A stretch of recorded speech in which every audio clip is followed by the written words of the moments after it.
Listo. Listo. Entonces, muy buenas tardes.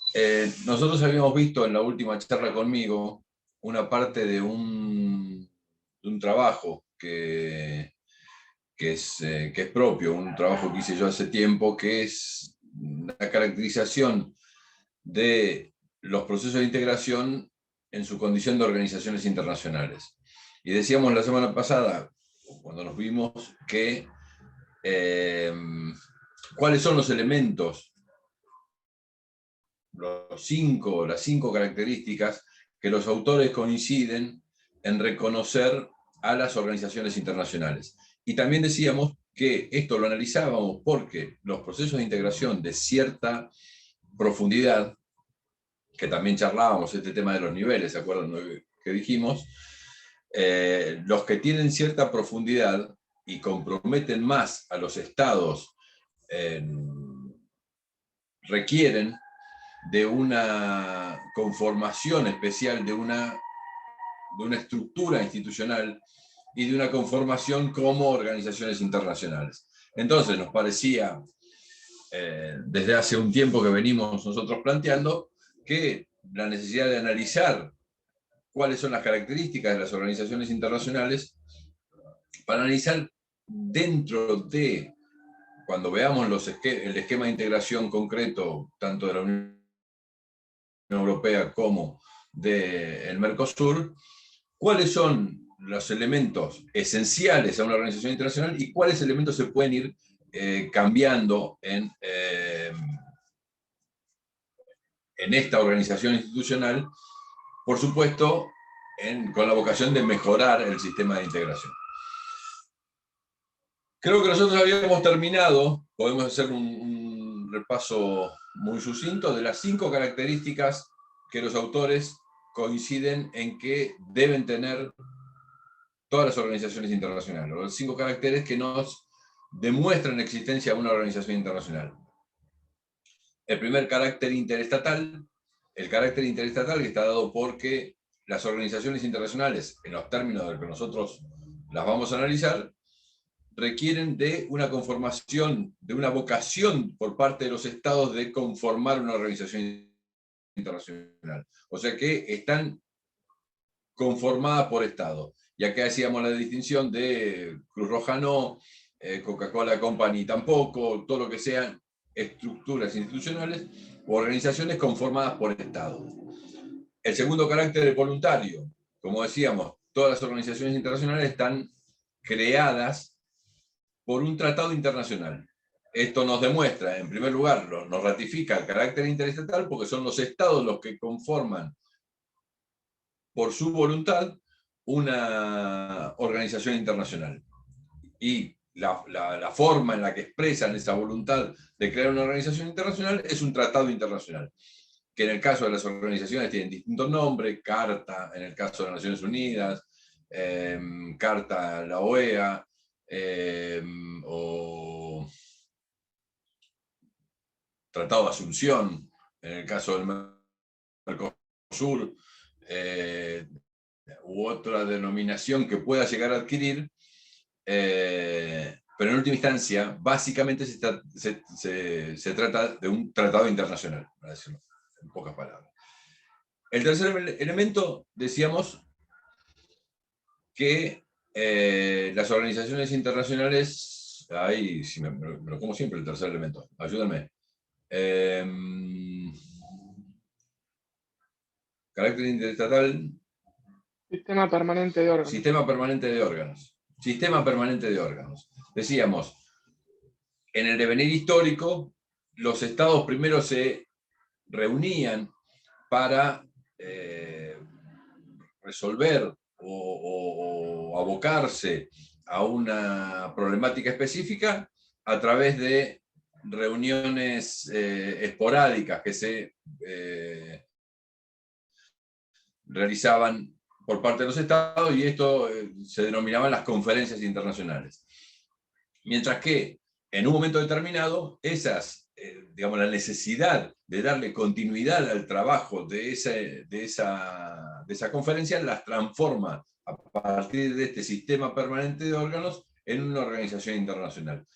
En este punto, para esta parte del análisis, no nos metemos a cómo es ese sistema organizacional. Pero en última instancia hay algún sistema de órganos que se encarga de la situación que los estados requieren para su solución, se encarga durante los 365 días del año, o se encargan buena parte del año con continuidad. Por eso hablamos de un sistema permanente de órganos. Hay siempre una ventanilla, un ámbito, una oficina, que está dispuesta para tratar el tema del que fuera, el tema de para el cual la organización fue creada. Sistema permanente de órganos. El cuarto, dijimos, voluntad propia.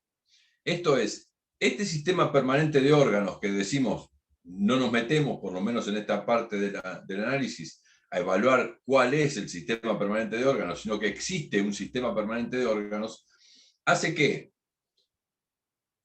la vocación o el interés particular de cada uno de los estados que forman parte de la organización no sea exactamente igual al producto de decisión de la organización internacional. En ese marco de instituciones se produce algún nivel de negociación que hace que lo que en términos de organizaciones, de organizaciones se denomina input, o sea, la vocación, el interés que cada uno de los estados tienen, es distinto a lo que se denomina el output, o sea, la salida de la organización. Este es el producto decisional de la organización. Siempre esta negociación que se produce adentro de la organización hace que ese producto decisional sea distinto. Y esto lo decíamos aún en organizaciones muy particulares, como citábamos el Fondo Monetario Internacional. El Fondo Monetario Internacional tiene una forma de decisión muy concentrada. Muy pocos actores tienen un porcentaje muy importante de la decisión, que se divide en porcientos de acuerdo a la cantidad de aportes al fondo que cada uno de los estados hace. Con lo cual, los estados poderosos, los estados más importantes del globo, tienen una influencia mayor en la toma de decisiones. Aún en estas organizaciones internacionales, con este grado de concentración en la cantidad de votos, con la cantidad o el porcentaje de la toma de decisión, aún en estas organizaciones el producto decisional no es exactamente a la vocación que cada uno de los actores tengan, aún cuando tienen un importante porcentaje de la toma de decisión. Voluntad propia. Y el quinto elemento, si se quiere, el más complejo, es el de las competencias de atribución. Esto es, las organizaciones internacionales se crean por parte de los estados para lograr un objetivo concreto.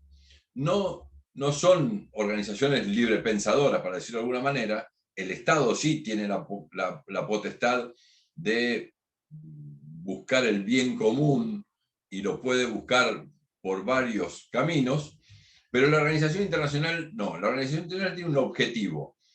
El objetivo está trazado o está descrito en este tratado internacional que le da origen.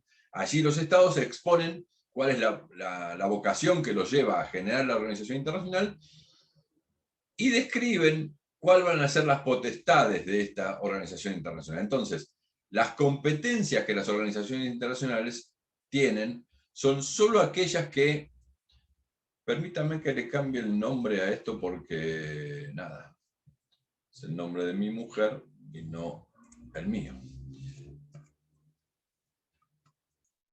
Decíamos que entonces las competencias son de atribución. En ese momento, cuando constituyen la organización internacional, los estados le atribuyen competencias a la organización. Ahora bien, este es el principio general, que las organizaciones internacionales solo tienen aquellas competencias que los estados le han concedido al momento de la creación. de esta carta, de este tratado que da origen a la organización internacional, ahí describieron los estados una serie de atribuciones que le transfieren a la organización. Ahora bien, la excepción a esta regla general de que solo tienen las competencias atribuidas por los estados es lo que se denominó la teoría de los poderes implícitos. Ahí aparece en 1950 en términos internacionales, pero una teoría que viene de la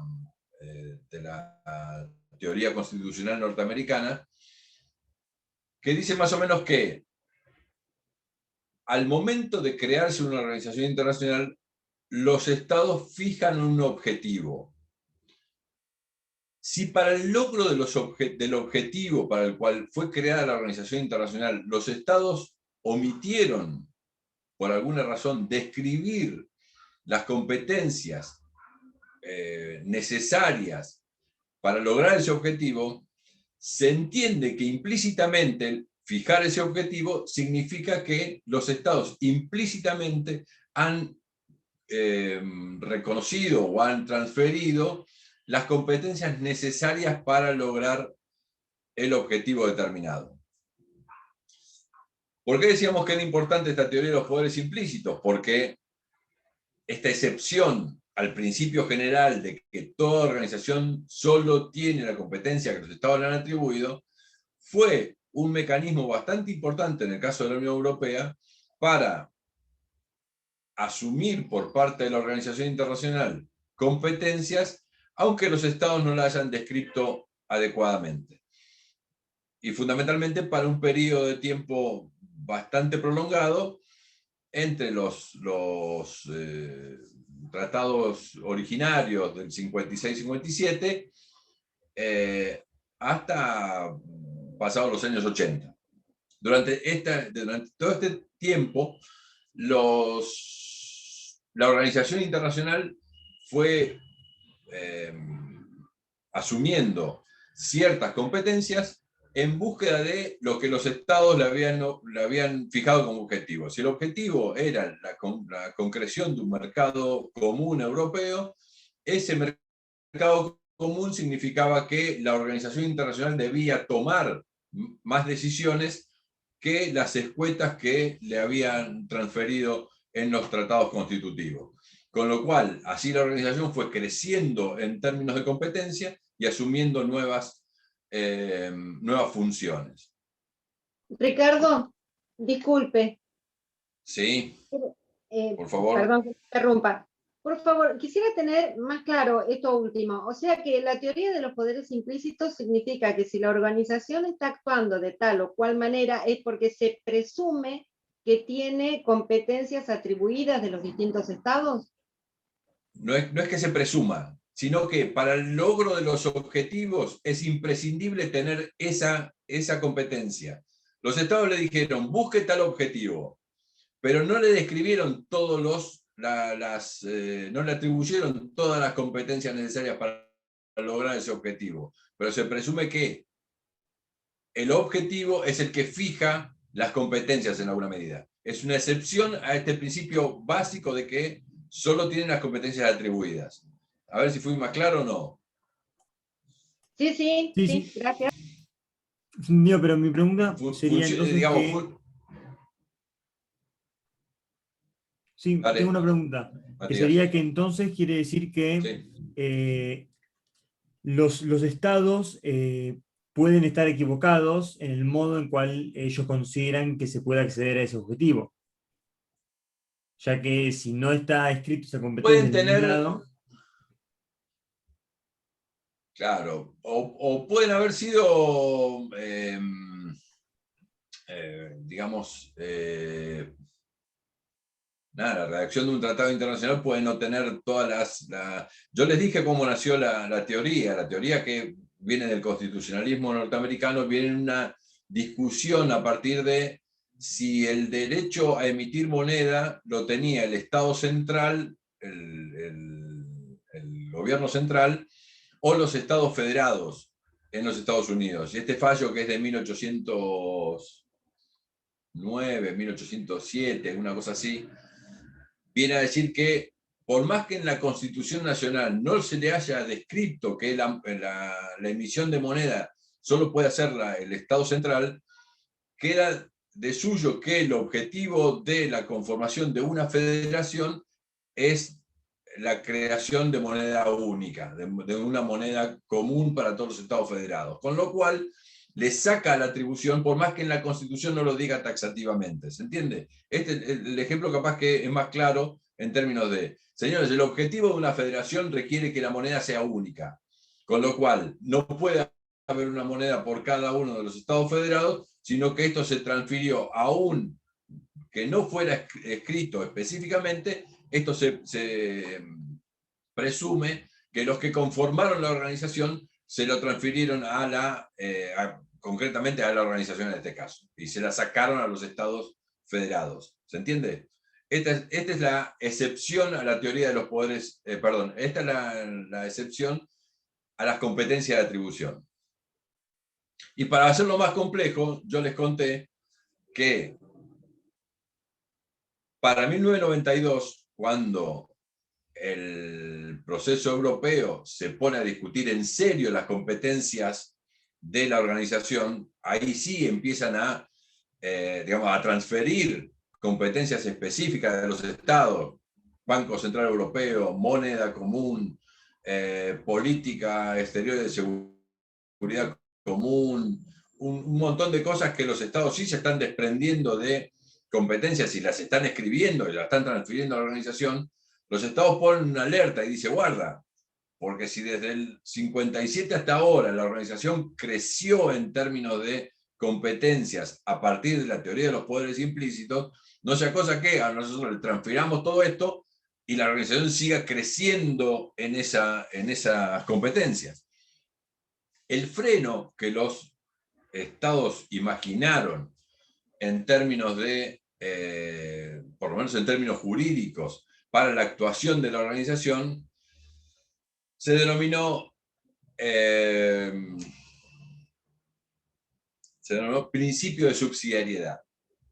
Esto es, señores de la organización, ustedes tienen la competencia para actuar, mejor dicho, perdón, tienen ciertas competencias que son exclusivas de la organización, en esa no hay problema. Hay ciertas competencias que son medias confusas en términos de que son o compartidas por la organización y los estados, o que es media confusa la competencia concreta. En cada uno de estos casos, usted me va a tener que explicar y probar en el proyecto de norma que el accionar conjunto de la organización es mucho más efectivo, o es más efectivo, simple, es más efectivo que el accionar individual por parte de cada uno de los estados.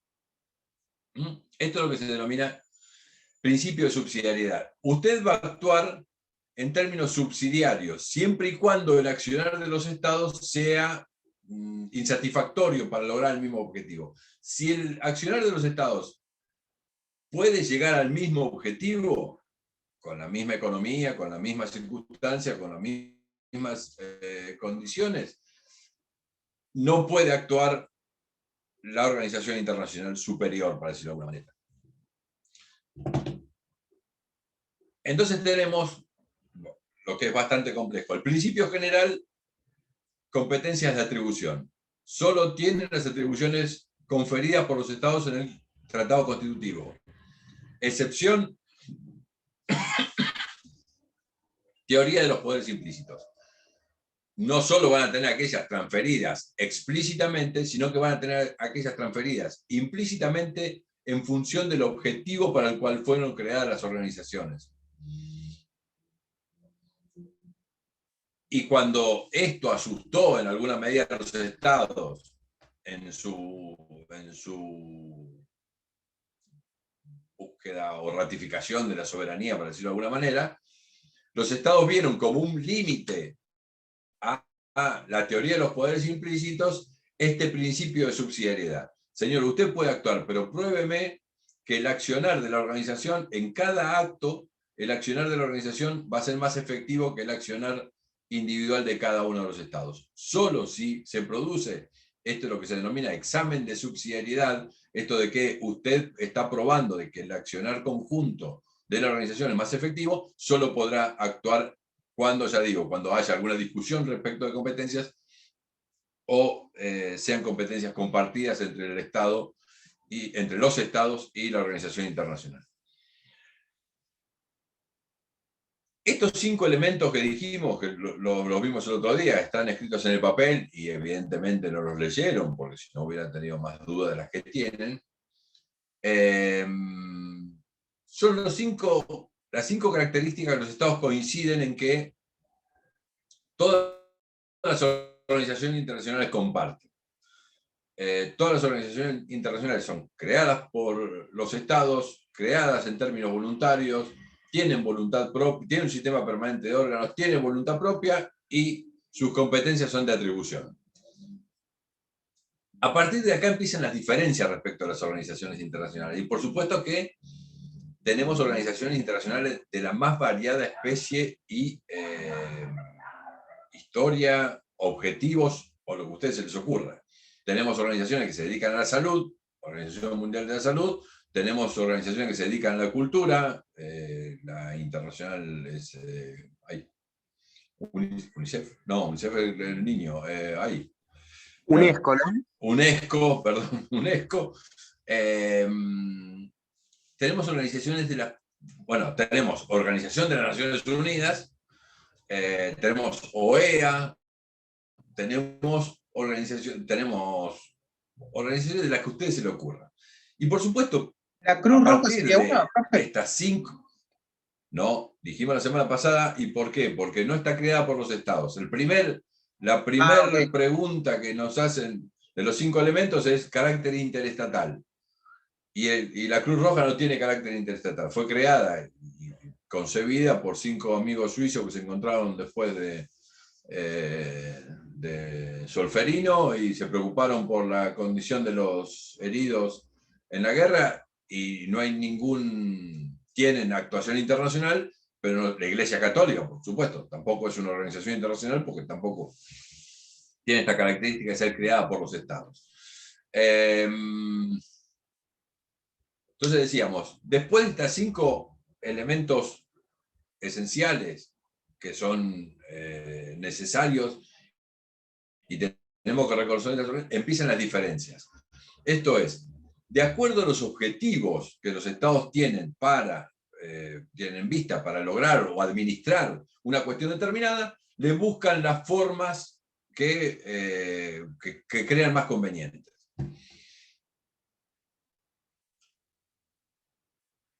La primera cuestión que por eso digo, ojo que después de estas 5 características empiezan las diferencias. Las organizaciones internacionales son, como están creadas por los estados y creadas a partir del concepto de la libertad de las formas, los estados son soberanos, crean la organización internacional y le dan la forma que se les ocurra. Y de hecho, para el logro de un objetivo concreto, por ejemplo, un mercado común, Europa agarró un camino institucional, normativo, jurídico, incluso económico y político. Mercosur agarró otro camino, en términos institucionales, jurídicos y demás. No es requisito, no hay una matriz de tal logro se consigue con esta organización internacional exclusivamente. Los estados crean la organización internacional y le dan la forma que se les ocurra. Por eso, cuando analicen los sistemas de integración en forma concreta en cada uno de los casos, vamos a tener que el mercado común centroamericano funciona de una manera, mercado común europeo funcionó de otra, o mercado común del sur se da otro esquema de funcionamiento. Porque acá prima la libertad de las formas, incluso para el logro de los mismos objetivos. No hay ninguna regla que nos diga que, por supuesto, miramos los procesos, miramos las organizaciones, cómo funcionaron o cómo funcionan, y nos da una idea de cómo podemos conformarla. Pero en última instancia no tenemos ninguna receta que sea infalible. Entonces, a partir de estos 5 elementos empiezan las diferencias. Y las diferencias son de las más variadas. Nosotros vamos a hacer eje fundamentalmente en 3 cuestiones nada más, pero son, son muy variadas las diferencias que puedan tener las organizaciones internacionales. El primer elemento que nos va a preocupar es cómo están representados los estados en esas organizaciones internacionales. O, para decirlo en forma inversa, cómo se componen los órganos de la organización. Y acá tenemos dos formas. Básicamente, órganos que se conforman con representantes de los estados, órganos que denominamos de carácter intergubernamental, porque son los gobiernos los que ponen allí un funcionario para que los represente, u órganos no intergubernamentales, para decirlo de otra manera más amplia. ¿Qué nos expresa una forma intergubernamental o una forma no intergubernamental? En alguna medida, el carácter no intergubernamental de algún órgano de la organización nos significa una mirada por encima de los estados, una mirada un poco más allá de los estados. Cuando alguien habla del secretario general de Naciones Unidas, hablamos de un fulano que creo que sigue siendo el coreano, no me acuerdo ahora exactamente, pero un funcionario que nadie le pregunta la nacionalidad, y no solo eso, sino que está imposibilitado de recibir instrucciones de cualquier estado, y que está, por supuesto, un escaloncito más arriba de la puja que significa la intergubernamentalidad. El carácter intergubernamental es un representante del Estado, un representante del gobierno dentro de la organización. Ese tipo tira para su lado, porque es representante del Estado y tiene que representar lo mejor posible los intereses de ese Estado. Tira para su lado. El que no es intergubernamental tiene alguna mirada un poco más elevada de los intereses particulares de los estados. En los temas de integración, el ejemplo más acabado de órganos no intergubernamentales es la Comisión Europea. La Comisión Europea está conformada por comisarios europeos que se adjudican temas, que se le adjudican áreas de competencias a cada uno de los comisarios, independientemente de su nacionalidad. En general se buscaba el equilibrio entre los distintos estados. Hoy creo que no son 28 comisarios, creo que son mucho menos. O sea que ni siquiera todos los estados ponen comisarios en la Comisión Europea, pero tenemos un comisario de finanzas que se encarga de las finanzas, de la visión de las finanzas en toda la Unión Europea. Tenemos un comisario de turismo, por ejemplo, que se encarga de todo el turismo de la Unión Europea, un comisario de pesca, estoy inventando, puedo equivocarme porque estoy inventando, un comisario de pesca que se encarga de la cuestión de la pesca en toda la Unión Europea, y así en cada uno de los temas. Y no solo eso, sino que también, como en el caso del secretario general de Naciones Unidas, tiene prohibido recibir instrucciones de cualquiera de los estados, incluso ni del suyo ni de otro, porque su vocación es ponerse justamente por encima del hombro de los estados, que tienen esta lógica, y tienen otro órgano, por supuesto, que es el Consejo de la Unión Europea, donde están representados los estados. Ese sí tiene carácter intergubernamental, pero la Comisión no tiene carácter intergubernamental. Los miembros son designados por sus cualidades personales. Más o menos pasa con los tribunales internacionales, donde no van delegados por parte de los estados, sino que hay un grupo de juristas que siempre conforman un tribunal y que van a juzgar las cuestiones de todos los estados que sucedan. En el caso del Tribunal de Justicia de las Comunidades Europeas, funciona de la misma forma. Son designados los funcionarios por su condición personal, se podrá buscar un equilibrio entre el sistema anglosajón, el sistema continental europeo, y habrá que ser sutil en cómo se compone ese tribunal, pero ninguno de los que está ahí está designado por impulso de un gobierno determinado, sino por sus cualidades personales. Entonces, ¿cómo se conforman los órganos de la organización? Y bueno, tenemos esta primera distinción entre órganos intergubernamentales. Si nosotros analizamos, volvemos al esquema de Naciones Unidas, tenemos al secretario general, que dijimos, este es un carácter no intergubernamental, porque el fulano no solo no es representante de ningún Estado, sino que no puede recibir instrucciones de ningún Estado. Y tenemos Asamblea General. La Asamblea General está compuesta por representantes de los Estados. Son delegados de los gobiernos que se sientan allí en la Asamblea General y hablan en nombre del Estado que representan. Entonces tenemos órganos intergubernamentales y órganos no intergubernamentales.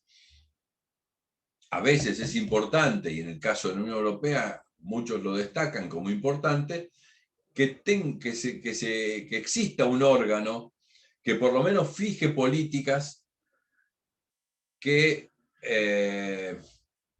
eviten estas políticas centrífugas por parte de los estados. Si cada uno de los estados tira para su lado, están tirando hacia afuera. Entonces, que haya algún órgano en la organización que tenga un pensamiento más uniforme de comunión por parte de todos los estados. Pero por parte de la organización, más que de los estados. Entonces, la primera distinción que nos vamos a ocupar es este tema de la intergubernamentalidad o no intergubernamentalidad de los órganos. Cuidado con esto, porque cuando llega el momento del parcial y cuando llega el momento de las preguntas, ustedes se confunden este tema de la intergubernamentalidad con el carácter interestatal de las organizaciones internacionales. El carácter interestatal lo que nos dice es que está creada por los estados, pero no me dice cómo conformo los órganos. El otro elemento, como yo les dije, no nos metemos a analizar, cuando hablamos de los 5 caracteres originales, no nos metemos a analizar cómo es la estructura institucional, la estructura orgánica de la organización. Esto lo analizamos después, porque cada organización internacional es distinta en cuánto carácter intergubernamental o no intergubernamental le ponemos a la cuestión. Imagínense, por ejemplo, ustedes una organización sobre meteorología internacional. Yo no sé si la seguridad internacional, la seguridad del Estado de Argentina, para decirlo de alguna manera, está involucrado o está muy comprometida en esa organización meteorológica internacional. Con lo cual yo puedo admitir que ese órgano de la organización meteorológica esté conducido por los técnicos más afamados de la cuestión meteorológica. Entonces yo puedo decir, señores, esto va a estar mejor conducido si lo conducen los tipos más capaces de cada uno de cada una de las regiones, para decirlo de alguna manera. Entonces puedo conformarlo con los mejores técnicos que haya en términos de meteorología. Pero si estoy hablando de una organización que regule la materia, imagínense, energía atómica, yo digo, no, ahí quiero que esté un representante del Estado argentino en un lugar de decisión, porque no voy a conceder ninguna cuestión en este punto, porque ahí sí está involucrada la seguridad o la soberanía del Estado. ¿Se entiende? Como hay organizaciones distintas, yo puedo entender más técnica alguna organización y admitir que tenga carácter no intergubernamental, pero en algunas cuestiones, Consejo de Seguridad, representante de los estados. El tipo que está sentado ahí obedece instrucciones del Estado que lo designa o que lo manda, al que representa. Esta es la primera cuestión. ¿Cuánto de intergubernamentalidad se necesita y cuánto de no intergubernamentalidad es buena en función de tener una visión por sobre los estados, de unificar criterios por sobre los intereses centrífugos, como decimos, de los estados, tener una visión más técnica, al no depender de la política exclusivamente. Ahí puede haber, no digo que no haya política ahí, pero digamos, puede haber alguna elevación a partir de la capacidad técnica y demás, con lo cual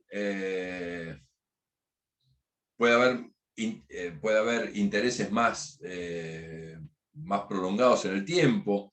Los gobiernos están muy circunscriptos por el tema de las elecciones, el voto, el electorado nacional de cada uno de los estados. Cuando llega ahí puede tener ciertos intereses más mezquinos, más de corto plazo. Fijar una visión de largo plazo lo puede otorgar algún órgano no intergubernamental, más técnico y no intergubernamental. Bueno, ¿cuánto de esto le podemos poner o sacar a una organización de integración, que son en última instancia las que a nosotros nos interesan? Será un motivo de discusión después. Y acá me voy a olvidar. Marce, ayúdame con el apunte. La segunda, ¿te acuerdas cuál es el apunte, no? Sí. Me estoy olvidando. Parte.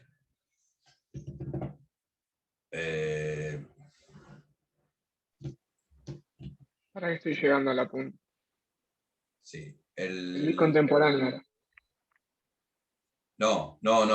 El de organizaciones internacionales, los procesos de integración en su condición de organizaciones internacionales.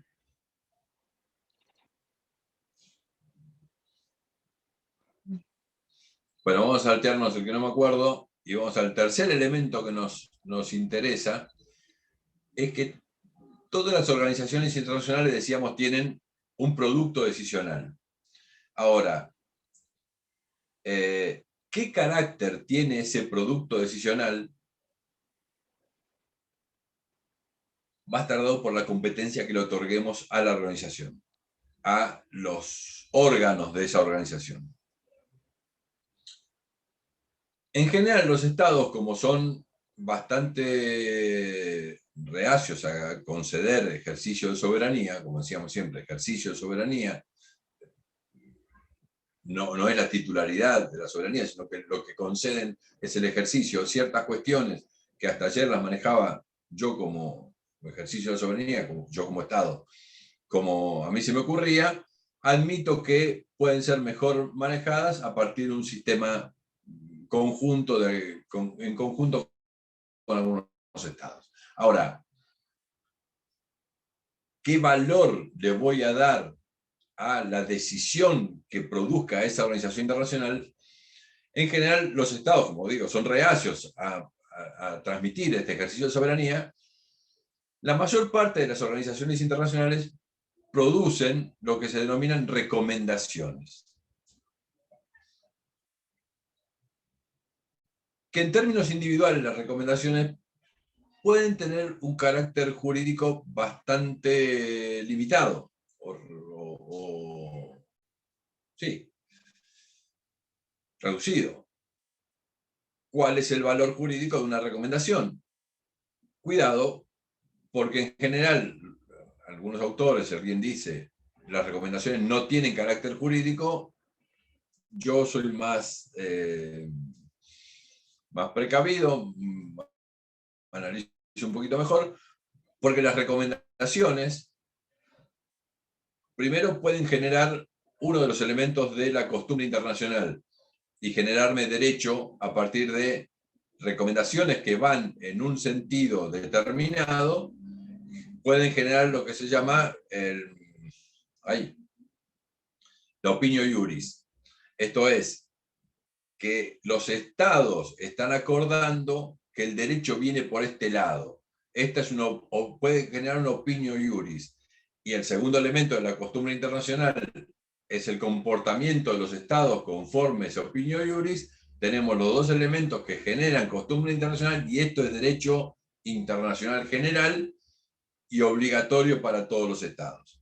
¿Se acuerdan que hace un par de charlas hablamos de la democratización en alguna medida del derecho del mar?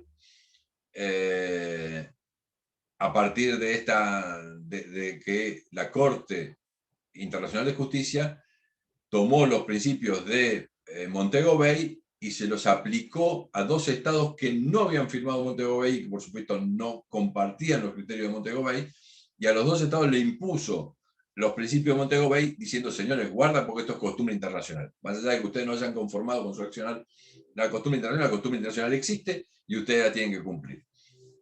Y a 2 estados poderosos. Entonces, cuidado con las recomendaciones. Decimos, tienen poco valor jurídico o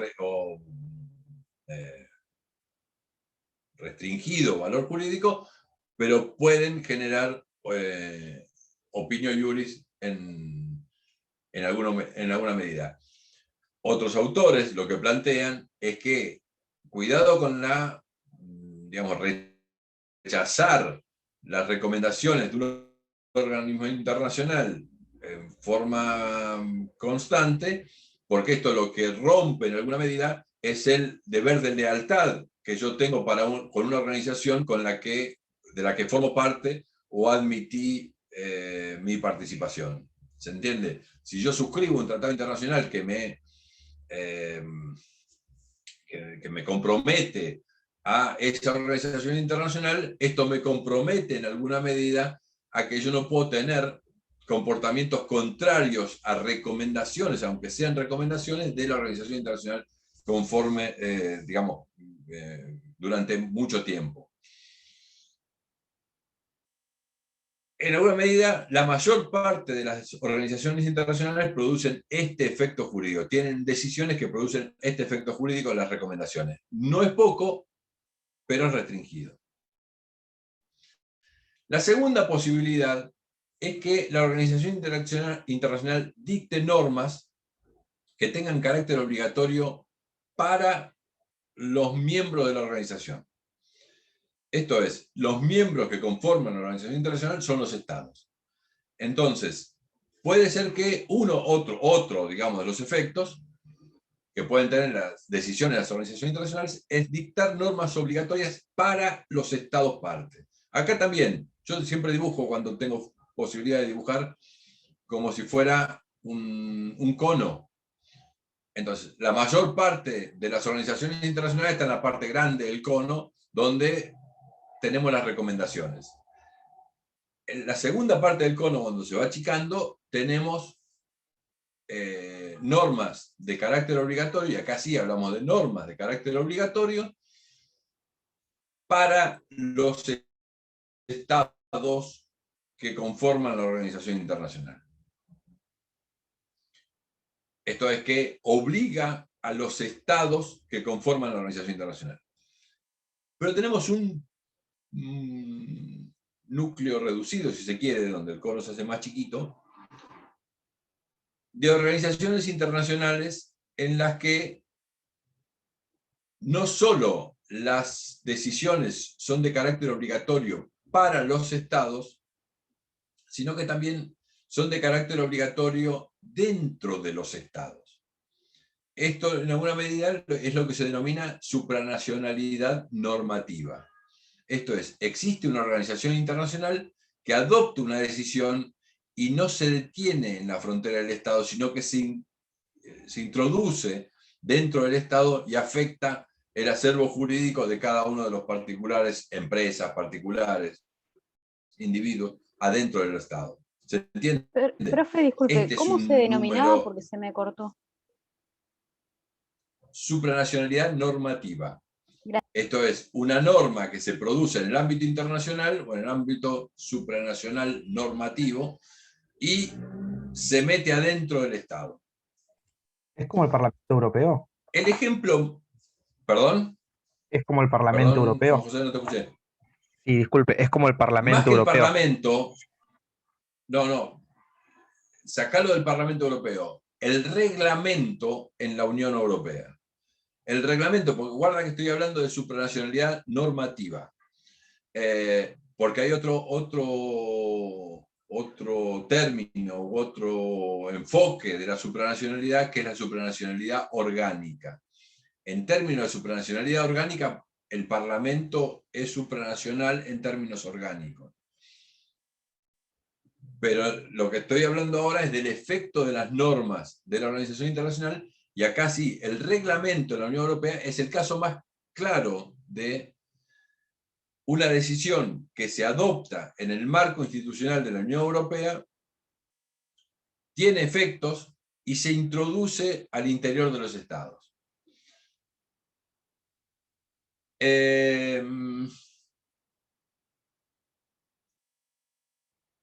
Digamos, el efecto de esa norma que se produce en el ámbito internacional o en el ámbito de la organización internacional se mete adentro del Estado y afecta, digamos, el acervo jurídico de cada uno de los particulares. Algunos dicen, es la única norma que tiene esta característica. Y algunos autores dudan de esa circunstancia, porque hay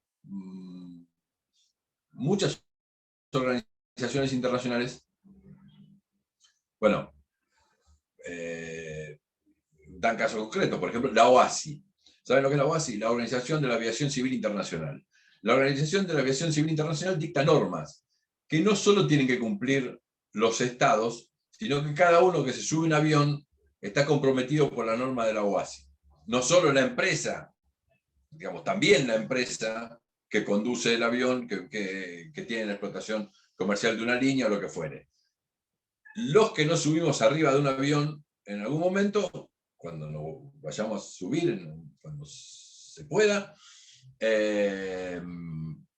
también debemos cumplir la norma de la OASI.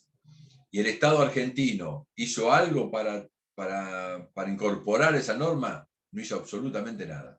Esa norma tiene efecto directo, para decirlo de alguna manera, igual que el reglamento de la Unión Europea. El carácter de efecto directo es esto de que se produce en el ámbito internacional y se mete adentro del Estado. El Estado no solo no hace nada para interponerse, sino que no puede hacer nada para interponerse entre la sanción de la norma y el efecto concreto, que es el de la afectación de los derechos de los particulares. Y hay algunos ejemplos más. La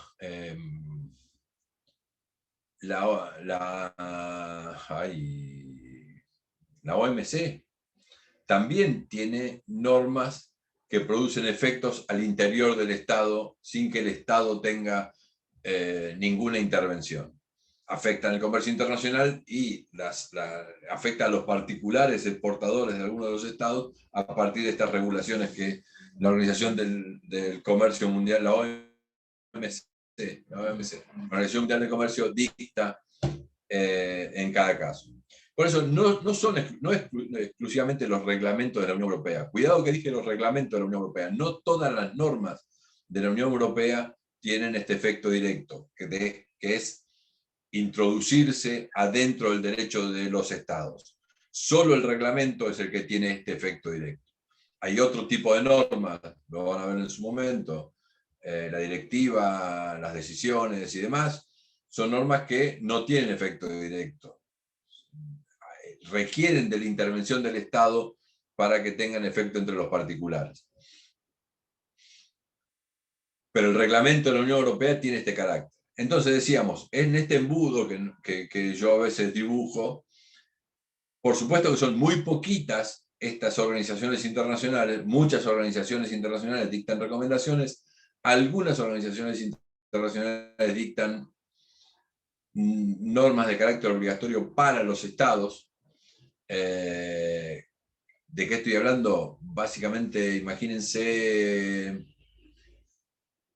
el artículo 7º de la Carta de Naciones Unidas. El artículo 7º de la Carta de Naciones Unidas establece que el Consejo de Seguridad puede dictar normas para prohibir el comercio de armas respecto a una zona determinada y alguna cuestión. Estas normas están dirigidas a los estados, y los estados son los que deben,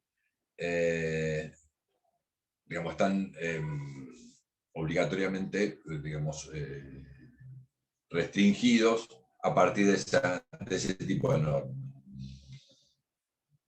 Y siguiendo con el conito, hay muy pocas organizaciones internacionales que tienen el carácter de supranacionalidad normativa.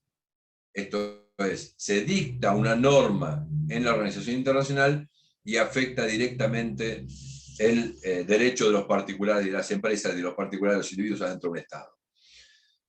¿Descubriste, Marcelo, cuál es la tercera cuestión que me estoy olvidando de ese apunte? Acá estoy buscando. A ver. Ya que justo lo corrí. Creo que es la adopción de las decisiones, ¿puede ser? La forma de la adopción de las decisiones. Perfecto. Ahí está. Sí. Disculpen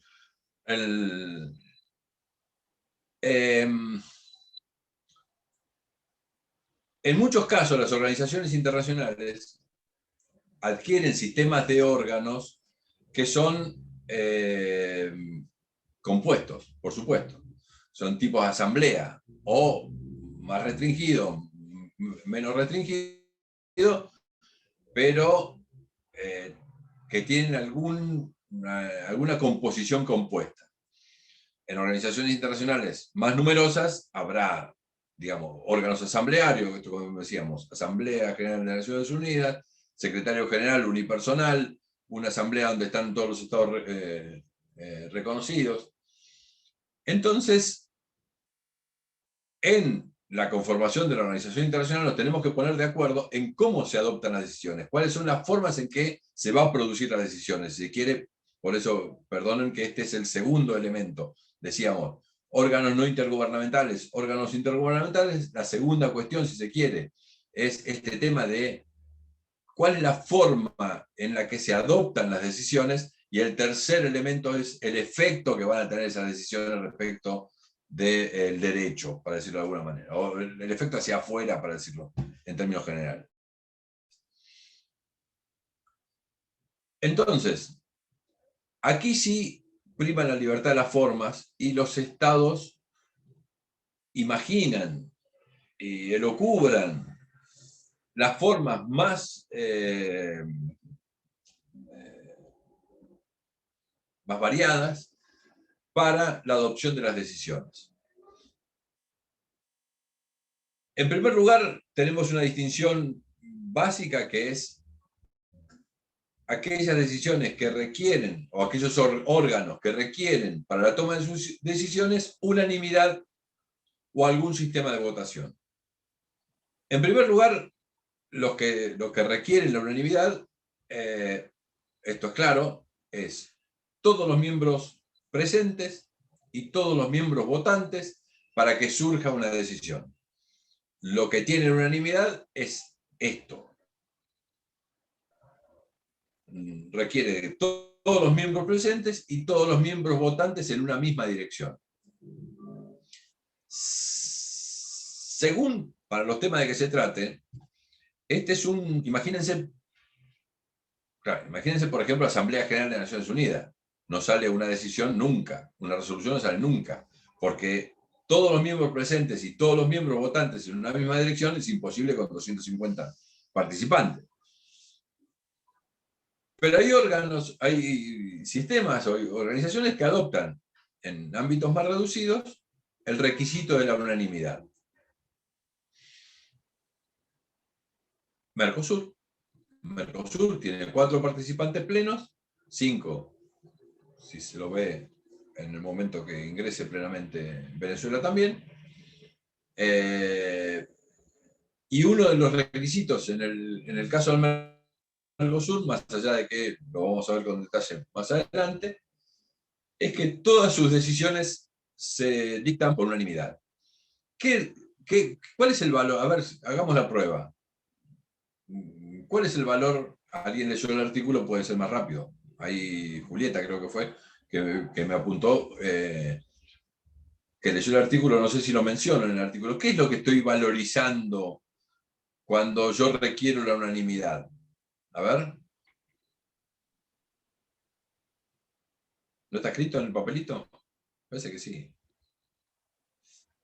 Si yo digo, para tomar la decisión, todos los miembros, que son estados, todos los estados tienen que estar presentes y todos votando afirmativamente una medida para que tenga valor, para decirlo de alguna manera, para que tenga efectos.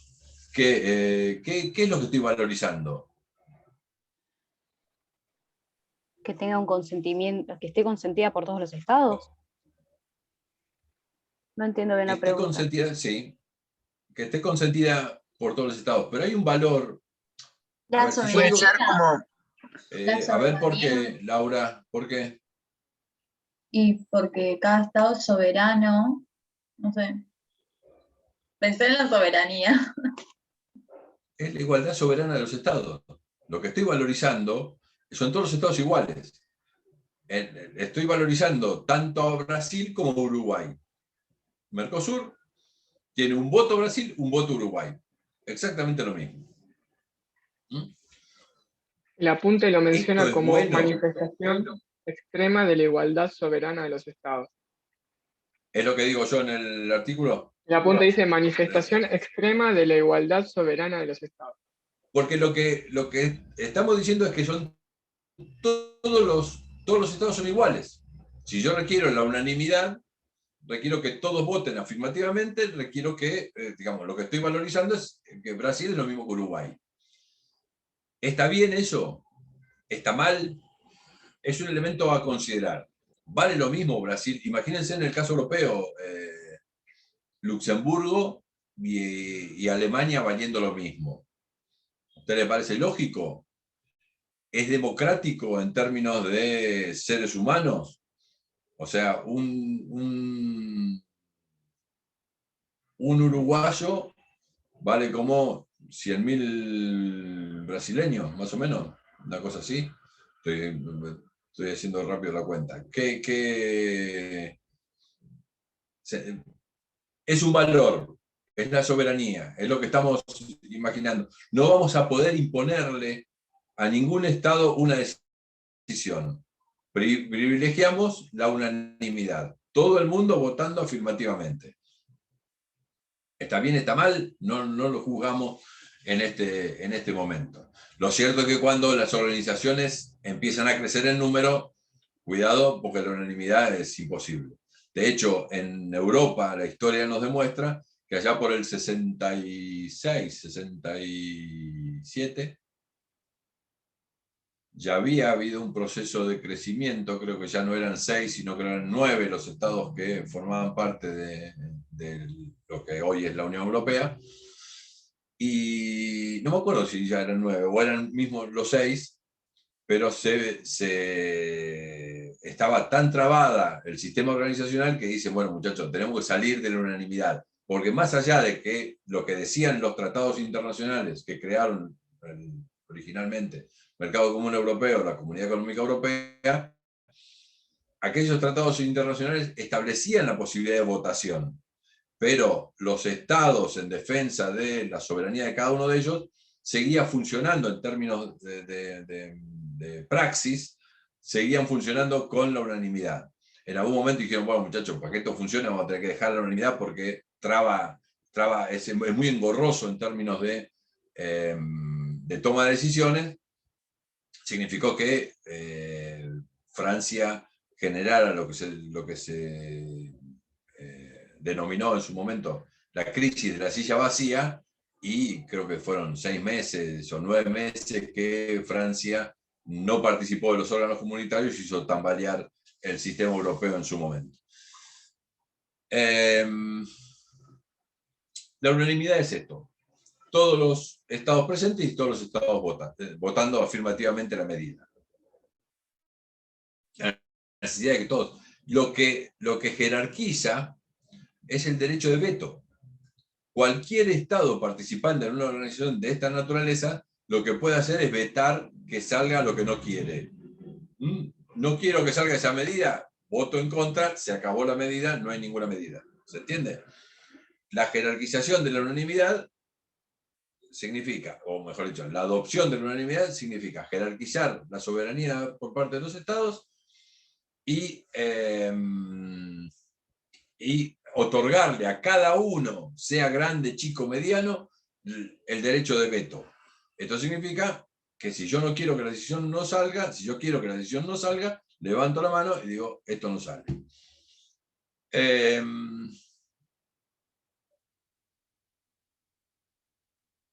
Los economistas tienen alguna teoría que dicen que nosotros en el Mercosur nos encargamos de destruirla, de que aquellos órganos que requieren de la unanimidad van a ser más efectivos en la aplicación de las medidas, porque se supone que como nadie quiere, mejor dicho, como nadie se opone efectivamente a que las medidas salgan, después va a ser más cumplida la medida con posterioridad. Bueno, nosotros en el Mercosur somos especialistas en destruir teorías económicas, y esta teoría que tienen los economistas sobre la mayor efectividad de las medidas que se adoptan por unanimidad, nosotros en el caso del Mercosur nos encargamos de destruirla, porque la mayor parte de las normas, de los compromisos que asumimos en términos normativos en el caso del Mercosur, después terminan con dificultades importantes en su cumplimiento. Lo vamos a ver en su momento cuando veamos específicamente Mercosur.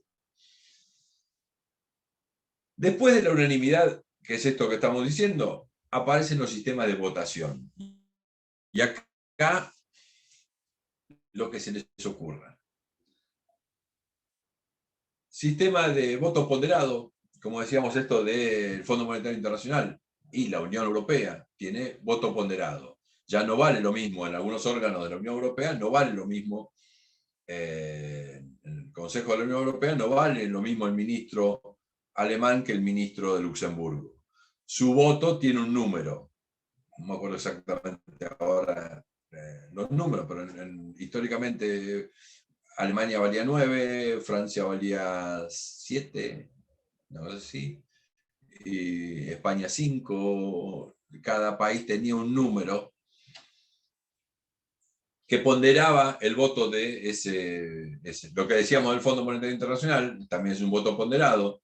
El voto de Japón vale 20, el voto de la Unión Europea, si votara todos juntos, vale no sé cuánto, el voto de los Estados Unidos creo que vale 18, una cosa así, 18% de la decisión. Entonces, y tengo que conformar un número determinado. Esto es lo que se denomina voto ponderado. Puedo plantear el sistema de Naciones Unidas en la Asamblea General de un Estado, un voto.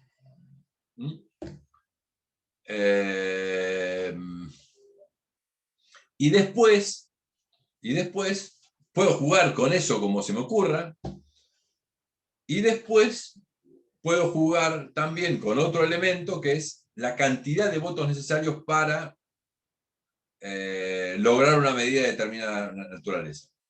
Si quiero que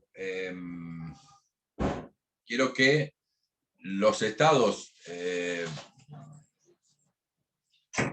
perdón, acaba de entrar mi hijo y hace ruido. Si quiero que los estados grandes no me puedan tomar una medida por sí solos en contra de todos los estados pequeños, yo puedo pretender decir que me hace falta determinada cantidad de votos para lograr una tal medida. Y puedo jugar con cada una de las medidas. En el caso de la Unión Europea esto es muy claro, donde dicen, por ejemplo, para las cuestiones del agro se requiere 80 votos. Y 80 votos significan los 9 de Alemania, más los 7 de Francia, más los 5 de España, más los no sé cuánto de cada uno de los países, y aún así todos los estados grandes no llegan, si no es a partir de algún voto de los chicos que en términos afirmativos. Pero con esto se puede jugar como ustedes se les ocurra, no ustedes, los estados, cuando conforman esa organización internacional, se comprometen y imaginan todo esto. El último ejemplo que tenemos en este sentido, en el caso del Mercosur, fue la discusión respecto del Parlamento del Mercosur. Parlamento del Mercosur, había que ponerle un número. Digamos, brevemente, el Parlamento del Mercosur es el órgano que viene a reemplazar lo que era la Comisión Parlamentaria Conjunta. La Comisión Parlamentaria Conjunta eran delegado de los parlamentos nacionales a esa Comisión Parlamentaria Conjunta. En un momento determinado los estados coincidieron, lo vamos a ver después cuando veamos Mercosur, que vamos al Parlamento Europeo, vamos al Parlamento del Mercosur. El Parlamento del Mercosur había que conformarlo con un número. Y lo primero que había que determinar es cuánto valía mejor dicho, primero cuánto era una cámara, un parlamento, que no fuera una cosa inmanejable. El número fue 40...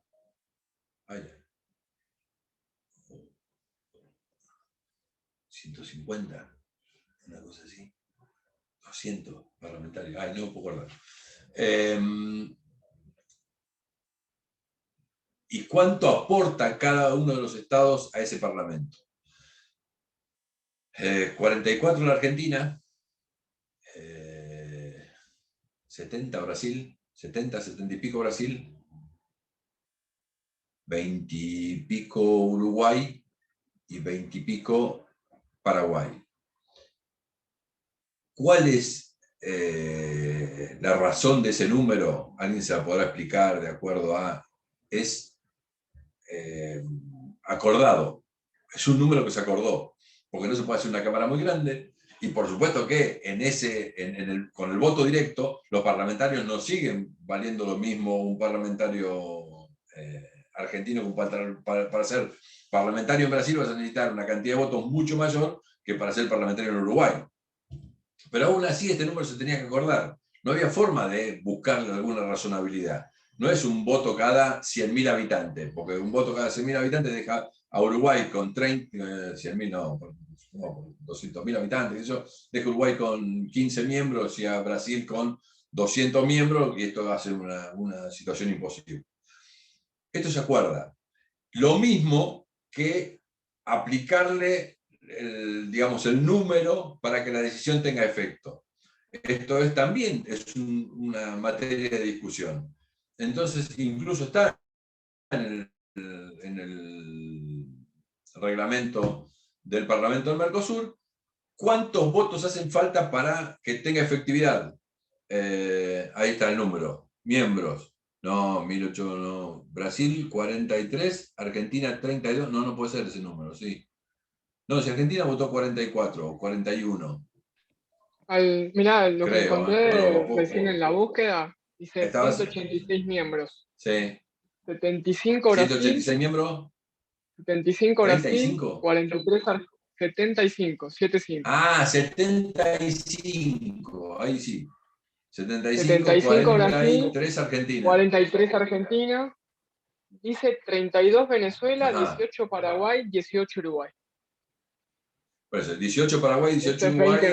De eso me acordaba. Y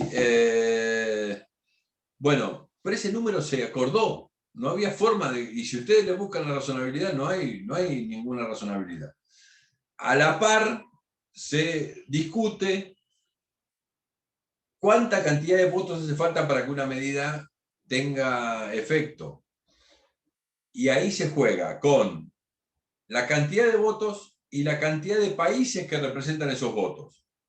Entonces, las decisiones no pueden ser adoptadas en ningún caso menos de la mitad de los miembros, pero que representen a 2 o 3 países. Y de acuerdo a los temas, esto se acuerda. Es decir, bueno, señores, para afectar la política automotriz, bueno, requerimos que sean tantos votos, tantos países involucrados y demás.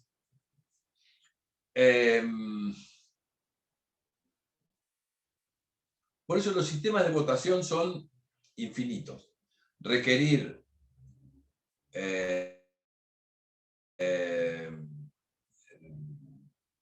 digamos, decíamos, unanimidad, sistema de votación. Los sistemas de votación son infinitos. Podemos elegir, valorarlos, ponderarlos, requerir mayorías especiales, decir, señores, para que se tome una decisión no pueden ser menos de 2/3, 3/8, o mejor dicho, 5/8, o lo que fuere. Ahí pusieron el mapa y el reglamento del Parlasur. Pero esto se acuerda, se discute y se acuerda. Entonces tenemos, en términos genéricos, tenemos unanimidad y sistema de votación.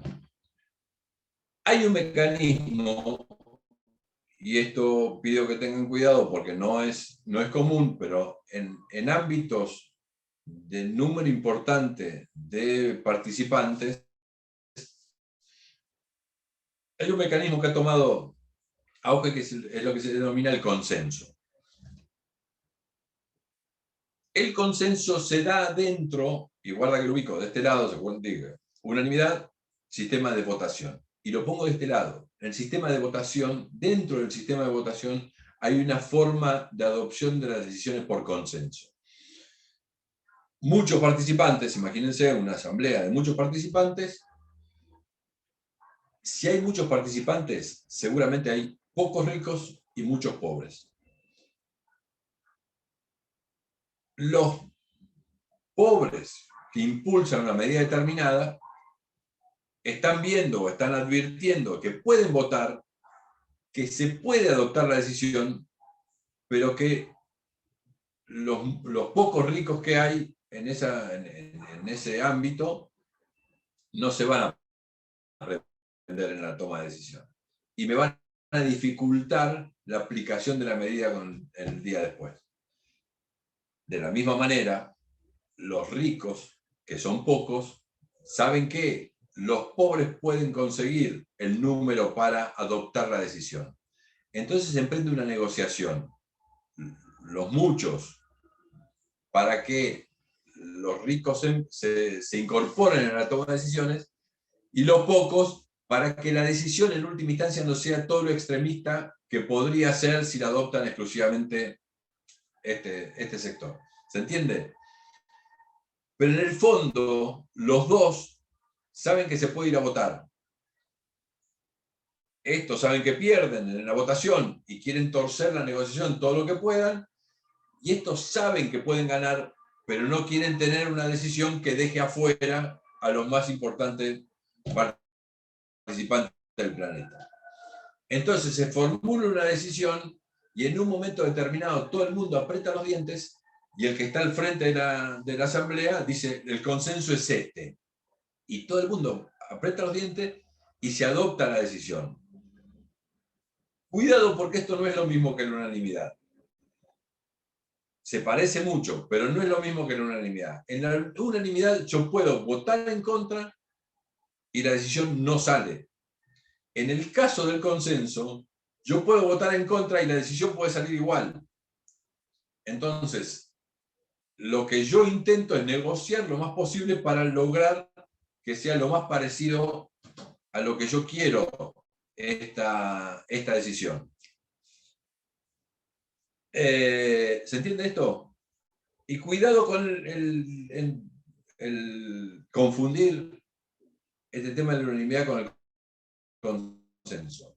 El telón de fondo del consenso es que puede existir la votación. Y por supuesto es un fantasma al que unos, quieren evitar y otros impulsan. Entonces, guarda que voto. No, bueno, esperá, negociamos un poco más. Bueno, esperá, negociamos un poco más, le cambiamos un poco el tono, la bajamos de tono. Hasta que en un momento todo el mundo aprieta los dientes, ninguno va a estar satisfecho 100% con la medida, pero sabían que podía votarse y los que perdían iban a tener una medida mucho más desagradable, para decirlo de alguna forma, y los que ganaban en ese poroteo previo a la decisión no querían dejar afuera a los más importantes, que seguramente eran los menos en ese esquema. Entonces, cada una de estas formas son las necesarias para que la decisión se concrete. Podemos requerir unanimidad, podemos imaginar un sistema de votación el más complejo, el más elucubrado que a ustedes les ocurra, y produce una decisión. Y el tercer elemento que nos interesa analizar es esto que decíamos antes, el efecto que le vamos a dar a las decisiones de las organizaciones internacionales. Estas tres cuestiones en las organizaciones internacionales son distintas en cada una de las que ustedes se imaginan. En cada una de las organizaciones el sistema de participación de órganos intergubernamentales y no intergubernamentales es distinto. La forma en la que se toman las decisiones, unanimidad, votación, consenso, es distinta en cada una de las organizaciones y el efecto que tienen las decisiones también es distinto en cada una de las organizaciones. Y jugando con estas tres cuestiones es que nosotros podemos generar una organización internacional que sea más efectiva, que genere más consenso en la toma de decisiones, sea más técnica o menos técnica, sea más política o menos técnica, las normas tengan tal o cual carácter. Nosotros vamos a ver en su momento que el Mercosur dicta unas normas que tienen que ser incorporadas por los estados. Las normas que dicta el Mercosur están dirigidas a los estados, son de carácter obligatorio para los estados, y el estado la tiene que agarrar y la tiene que introducir adentro de su propio ordenamiento jurídico. Este es, digamos, el segundo nivel de lo que decíamos en este cono imaginario que describíamos. Muchas organizaciones dictan recomendaciones, hay organizaciones que dictan normas de carácter obligatorio para los estados, y por último tenemos organizaciones que dictan normas con carácter supraestatal o supranacional, que significa la supranacionalidad normativa, para decirlo para darle claridad a esto, que es que se introduce la norma adentro del ordenamiento jurídico del Estado. Estoy cansado, Marce, ¿qué hora es? 6:25, van a ser. No me dejes dar clases hasta 6:25. Bueno, por favor, ahora sí, intimados todos. A la semana que viene me leen el apunte ese de punta a punta y lo discutimos y lo charlamos acá para sacarnos las dudas. Porque arranco con un tema nuevo, con lo cual nos tomamos 10-15 minutos para sacar las dudas de esta cuestión. Pero guarda que vamos. Perdón, doctor, el viernes que viene es el parcial ya. No. ¿Ya tenemos fecha del parcial el viernes que viene? El viernes que viene, 7. Pasó rápido el cuatrimestre. ¿Es 7 de mayo? Sí. Entonces le voy a pedir Voy a hablar con David. A mí me falta un montón. ¿Qué pasó? Porque di esa parte de economía. Bueno, nada. Déjenme que lo hable con David y vemos si lo postergamos un poquito o tomamos los temas dados y después seguimos, no hay problema. Bueno, yo lo arreglo con David. Le mando un abrazo, o capaz que le doy clase yo el martes. Lo arreglo con David. Listo. Nos vemos, tengan buen fin de semana y cuídense todos. Gracias. Chau, chau. Hasta luego. Buen fin de gracias.